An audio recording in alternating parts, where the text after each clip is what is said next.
the ultimate goal that these people have in mind is the goal to create a one world government run by the banking industry, run by the bankers, and they're doing it in sections. The European currency, the euro, and the European Constitution is one part of it. Now they're trying to do it in America with the North American Union, right? And they want to create a new currency called the Amero, right? And the whole agenda is to create a one world government where everybody has an RFID chip implanted in them. All money is to be in those chips, right? There'll be no more cash. And this is given me straight from Rockefeller himself. This is what they want to accomplish. And all money will be in your chips. And so instead of having cash, anytime you have money in your chip, they can take out whatever they want to take out whenever they want to. If they say you owe us this much money in taxes, they just deduct it out of your chip digitally. Total control. Total control.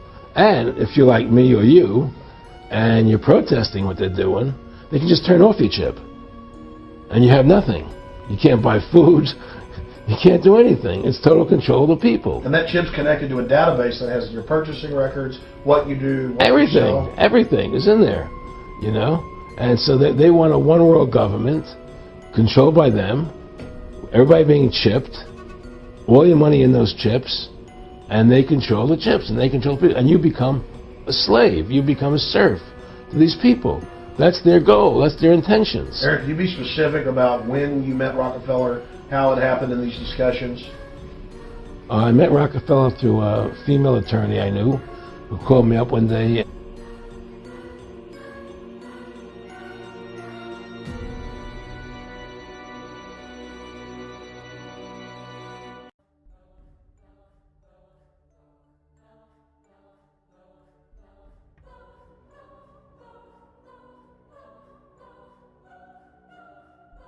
And said, one of the Rockefellers would like to meet you. I had made a video called Mad as Hell, and he'd seen the video and wanted to meet me, and knew I was running for governor of Nevada. So sure, I'd love to meet him. And I met him, and I liked him, and he was a very, very smart man. And we used to talk and share ideas and thoughts. And he's the one who told me 11 months before 9/11 ever happened that there was going to be an event. Never told him what the event was going to be, but there was going to be an event, and out of that event, we were going to invade Afghanistan to run pipelines from the Caspian Sea. We were going to invade Iraq, you know, to take over the oil fields, establish a base in the Middle East, and make it all part of the New World Order. And we'd go after Chavez in Venezuela. And sure enough, later 9/11 happened, and I remember he was telling me how how you're gonna see soldiers looking in caves for people in Afghanistan and Pakistan and all these places, and there's going to be this war on terror, which is no real enemy, and the whole thing is a giant hoax, you know. But it's a way for the government to take over the American people. He told you it was going to be a hoax. Oh yeah, oh yeah. There's no question. He says there's going to be war on terror, and he's just laughing. There's no who are we fighting? I mean, why do you think 9/11 happened, and then nothing's happened since then? Do you think that our security is so great here that these people who pulled off 9/11, who were able to, can't knock down another plane? Come on, it's ridiculous.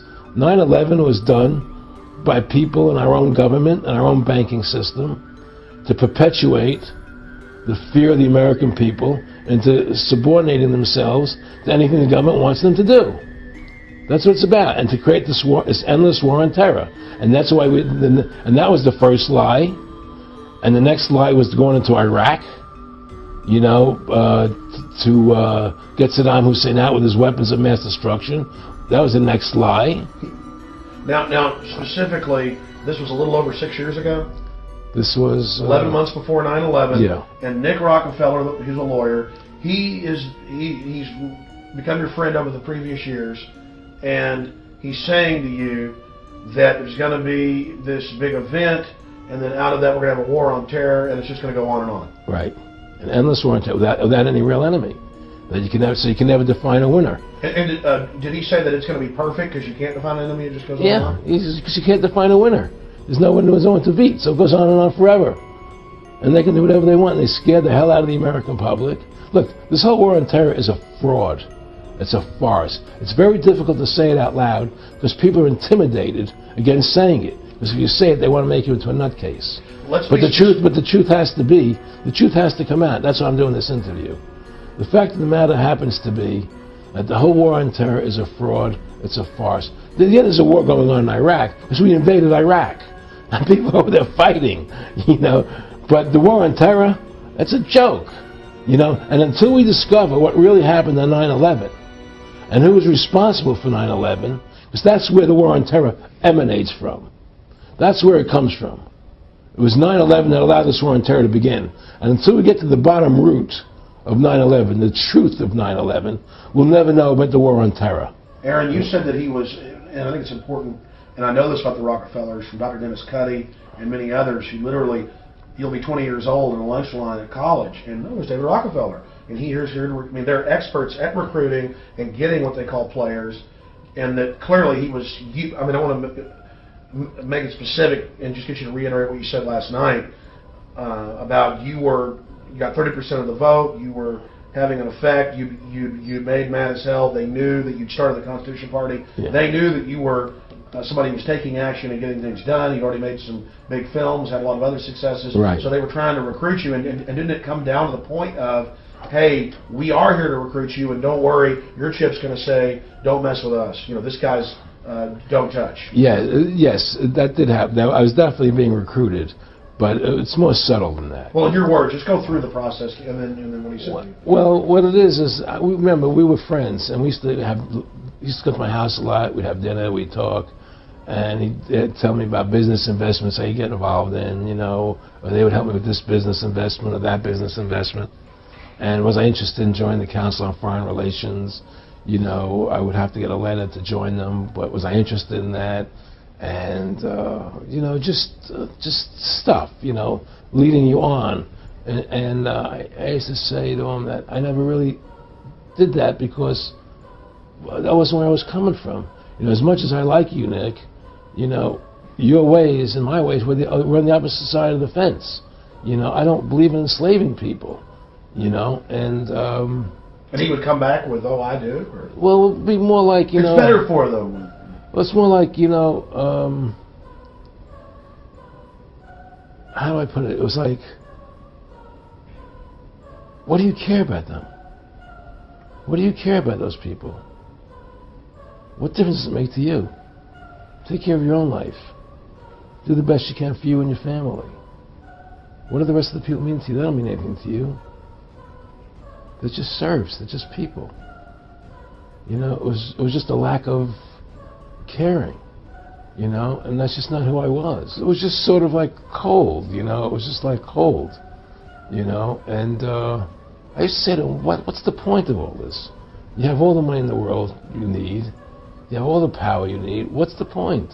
You know, what's the end goal? And he said the end goal is to get everybody chipped, to control the whole society. To have the bankers, the elite people, you know, the bankers and some governor controlling the world. And I said, do all the people in the Council on Foreign Relations believe this way you do? He said, no. You know, most of them believe they're doing the right thing. A lot of them believe it's better off being socialistic.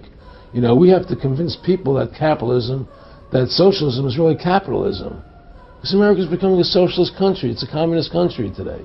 Well, one of the things they told me was that he was at the house one night, and he would talk, and he started laughing. He said, Aaron, what do you think women's liberation was about? And I said, I had pretty conventional thinking about it at that point. I said, I think it's about women having the right to work, getting equal pay with men, just like they won the right to vote. You know? And he started to laugh. He said, you're an idiot. And I said, why am I an idiot? He said, let me tell you what that was about. We, the Rockefellers, funded that. We funded Women's Lib, you know? And we're the ones who got all over the newspapers and television, the Rockefeller Foundation. He says, and you want to know why? He said, there were two primary reasons. And one reason was we couldn't tax half the population before women's lib. And the second reason was, now we get the kids in school at an early age. We can indoctrinate the kids how to think. It breaks up their family. The kids start looking at the state as the family, as the school, as the officials, as their family, not as the parents teaching them. And so those are the two primary reasons for women's lib, which I thought up to that point was a noble thing. You know, when I saw their intentions behind it, where they were coming from when they created it, the thought of it, I saw the evil behind what I thought was a noble adventure.